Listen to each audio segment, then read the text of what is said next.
You scroll. You see someone's success, someone you don't even like, someone you think is fake, someone you've called shallow, someone you've mocked to your friends, and it stings. Their win feels like your loss. Their achievement feels like your failure. Their happiness feels like evidence you're behind. It's not admiration. It's not inspiration. It's poison, and you can't stop drinking it. Oh, let me introduce myself. I'm Zeus. And before you ask, yes, that's Zeus. I've watched humans torture themselves with comparison since they invented mirrors. But here's what's fascinating.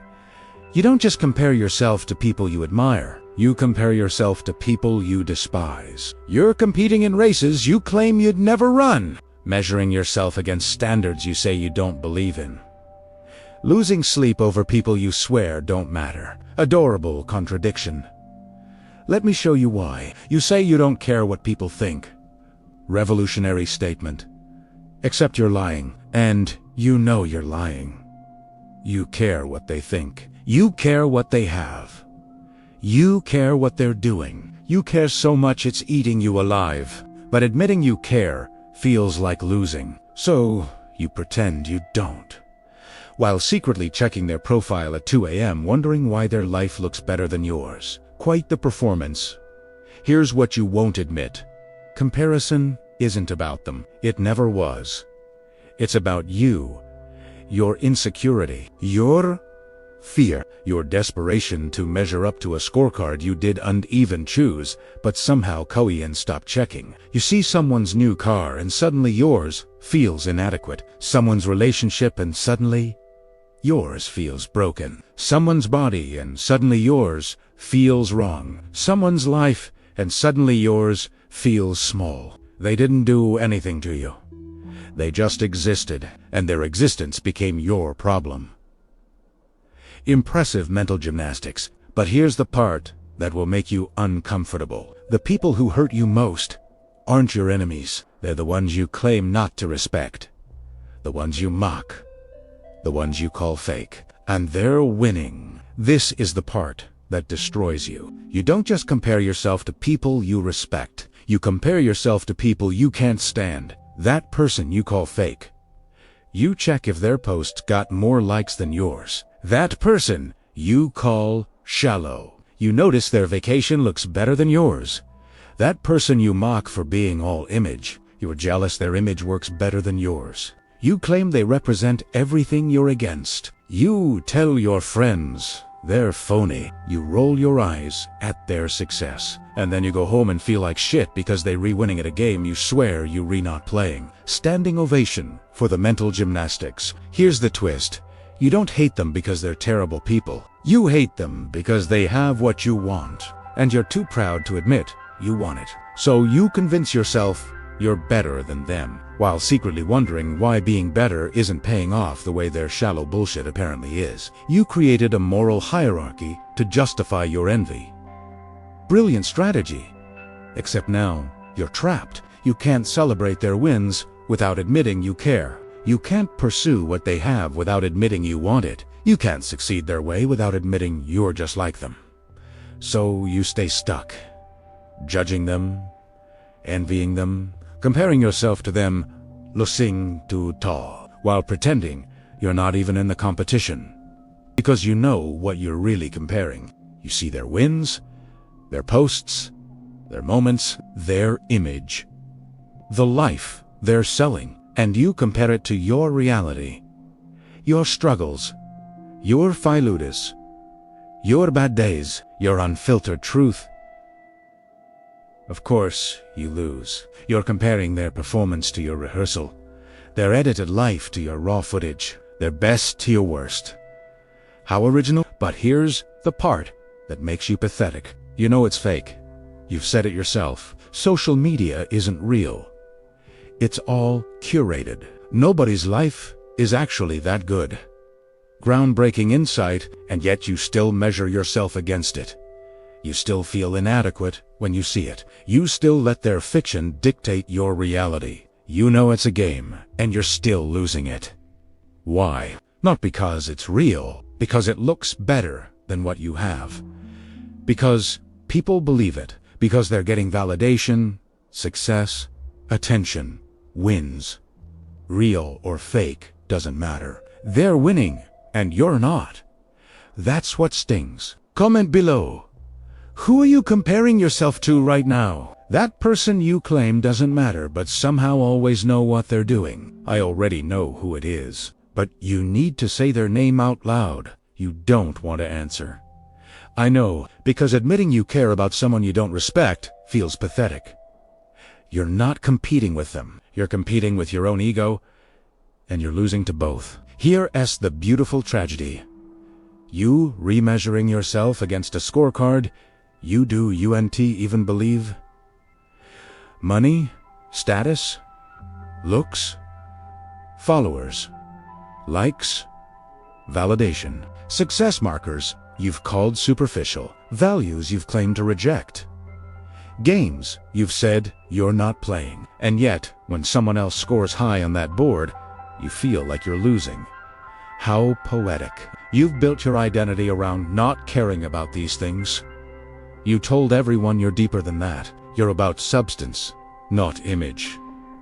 Meaning, not metrics. Character, not clout. Truly inspiring, except when someone you don't respect beats you on those metrics you don't care about. You feel inadequate. When someone shallow succeeds, you question your depth. When someone fake wins, you wonder if being real is working. You rejected the game, but kept the scorecard. Genius move. Now you can't win either way. If you succeed their way, you're a hypocrite. If you don't, you're a loser.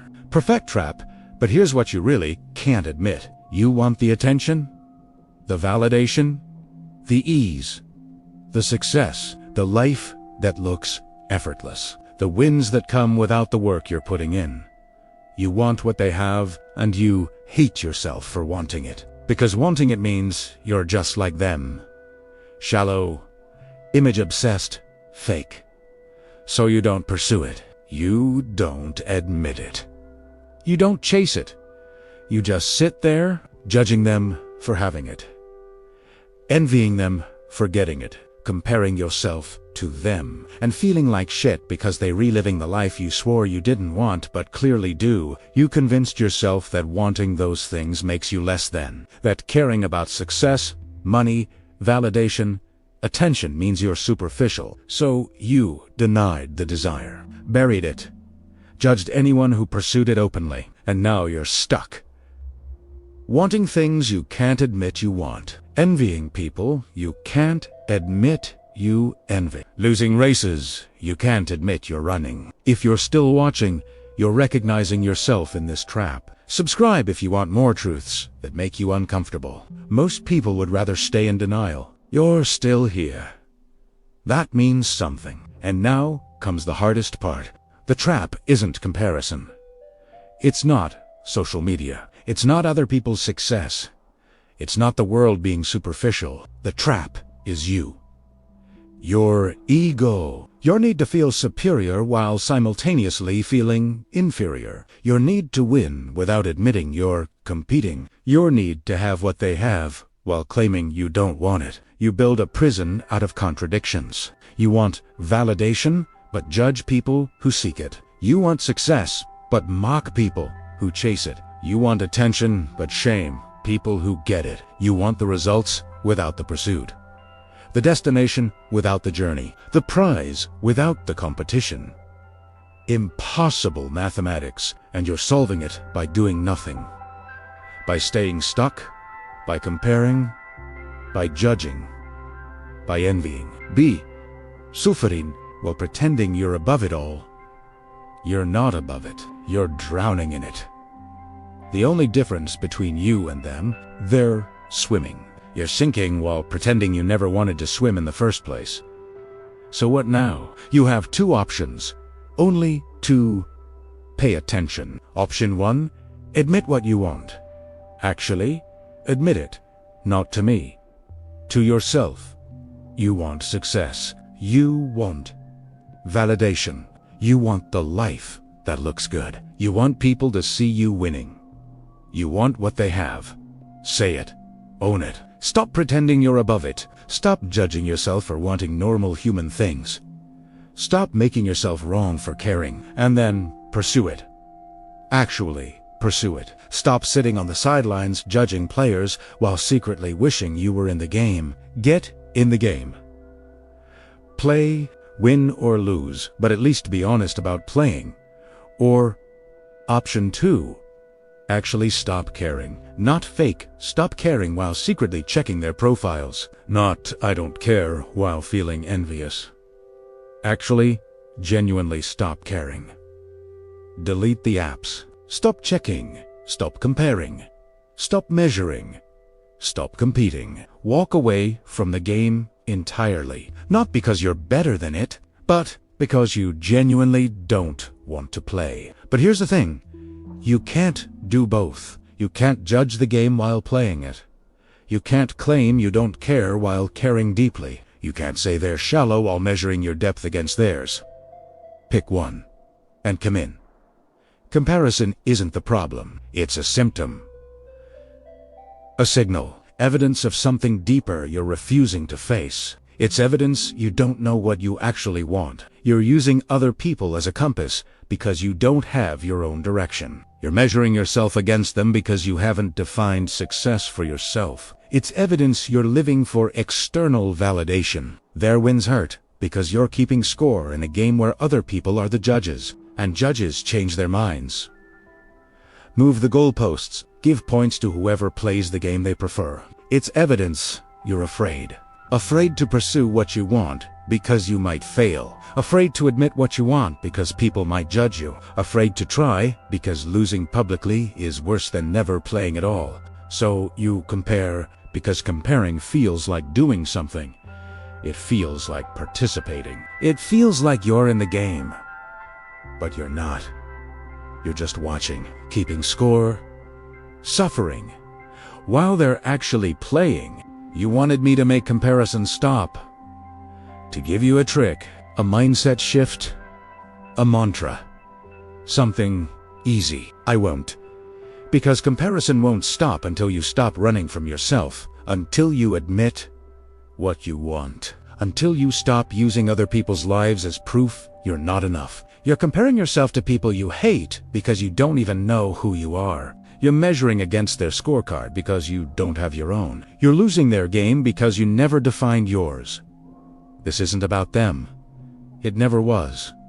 It's about you, your lack of direction, your need for external validation, your fear of pursuing what you actually want, your ego that needs to feel superior while feeling inferior.